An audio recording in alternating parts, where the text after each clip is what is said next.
asalaamaaleykum mbokki Sénégal mbokki àddina nee naa leen ndeysaan seen émission ngi nii weer reebatas fii nga ko mën a amee maanaam tey jii ak ngeen ànd ceeg ñan waa Oxy TV nee naa leen képp ku bëgg a gis li émission wel di wax ñëwal fii Oxy TV di ko fi gis nga abonné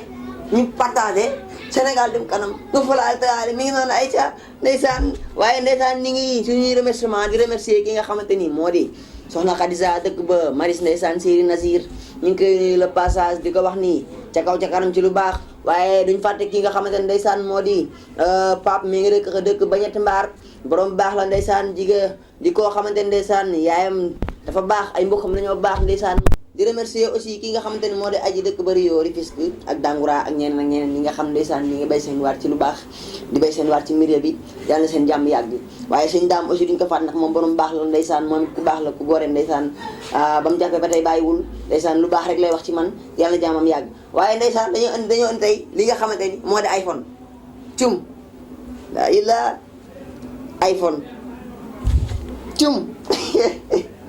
kesum waa ji nee naa la ndeysaan tas nga ngoro waaye defar nga ngoro tas nga dëkk it waaye defar nga dëkk dëkk bu defar rek defar nga ko waaye dëkk bu tas nga ko iPhone cum sama waa ji man xam naa man du ma xale jigéen yi gisee ma yor iPhone di cappa di ñamax yi naan nii di cekka di naan nii lekk am ko dikk naan bébé affaire yooyu man naa cukkari but rek man naa cukkari rek après ma jox ko 2 jours mu yend ak moom 2 jours après ma nanguwaat ko garaawut jaral na ma ko ndaxte ndeysaan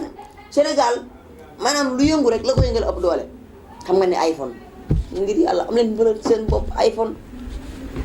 man de kii man nawloo ma ko man fàllu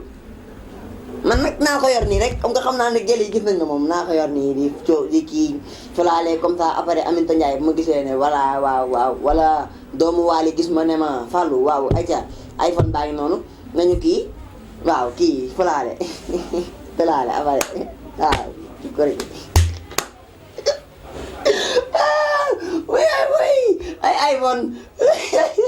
tax nga dëkk barki seet iPhone kii maa ko bëgg ndax ndeysaan jigéen ñaa ngi dee ci àll bi yow liggéeyoo goroo yattoo da ngay jënd sëba bu 400000 di jënd dàll bu plus de da ngay jënd gis dàll nga sol dàll ñu ne ñaa ko yéene nga ni 5000 francs 5000 foo ko jëlee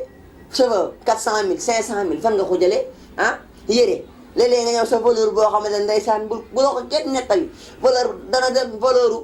300000 et quelque léegi yow nga jàpp ne loolu lan la ah kaay ma sa dee la may la iPhone kaay ma sa dee la jox la 400000 léegi ay am leen valeur seen bopp am leen valeur waaye man moom xam naa man moom ku dikk waaw sa mangage je suis prêt doomu wàlli ak je suis prêt bi net ay sa mi ngi noonu may sa maa nga ca waaw maa nga ca de xoolal ay waay allo waaw cum waaw xam naa après waaw nga ñëw rek waaw am problème après ñu kii waaw non iPhone nga fii garaawul après nga ñëw ñu waxtaan débat waaw discuter ci kuri waay say iPhone man sama waa ji man dama ko bëgg man waaye ndeysaan di leen wax ni émission baa ngi noonu wel reebatas waaye suñu sponsor yi aussi duñu leen fàtte ndeysaan ku ci mel ni gerte caaf waaw merte di ko jaay fii ba buntu Dominique boo demee fekk ko fa ma nga fa ca parc Ferraille ba di ko jaay ndeysaan boo demee ne naa la mooy suñu sponsor boo nee mer ja rek ñu wan la ko jàmbaar la ci milieu bi moom it ndeysaan mi ngi bay waaram maire bu am jom maire boo xamante ne ndeysaan moom daf may jox samay gerte may lekk moo ñu sponsorisé nii gerte gi ndeysaan cum benn wadd waay ñeme ngeen wadd dorog cum parce que Cheikh nee naa leen fii rek ngeen ko mën a amee Oxy TV rek waaw sponsor yaa ngi média waaw ko ba tax na émission baa ngi nii wel reebatas ngeen ànd ak kan Oxy TV mi ngi noonu aja te lu neex doy waaye loo jamit na la doy lu neex doy waaye loolu amit na la comme encore une fois ni ma koy waxee saa su ne mi ngi nii reebatas wel cum barke Cheikh ñu noonu léegi yéen ñu jox leen di daje rek ba kañ ndeysaan ba prochaine émission ngeen anteeg Fallou Aar wel reebatas mi ngi noonu comme lu neex doy waaye amit na la doy ayca mi ngi noonu ayca